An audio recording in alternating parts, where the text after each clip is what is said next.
Can you believe it? As of today, it is my 366th day in Johannesburg, South Africa. You know, I came here a year ago after my wife suddenly passed away. And so I wanted to share with you what are my three biggest takeaways from here.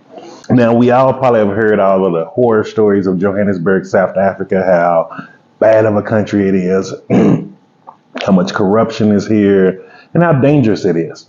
However, I'm going to be honest with you. As I stepped off the airport, I haven't seen that side of this country. I've seen the complete opposite, a very loving, a very respectful, and a very accepting community here. Like, I've met some of the best people in the world, man. Like, I really fell in love with Johannesburg, South Africa. The first one is opportunities. Like, there's a lot of opportunities here, man. And because of this metropolis, like, there's growth here. Like, this is a place you come to get rich. And that's just something that I see that exists in the United States naturally. So like it just creates so much more opportunities.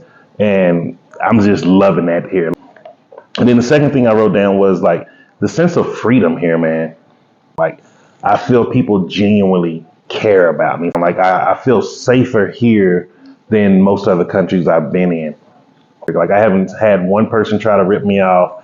Even if I'm using a meter taxi, the taxi bus, people helped me when I first got on there and I had no clue what I was doing. And then the third thing is, it's just some genuine, great people here in South Africa, especially in Joburg, man.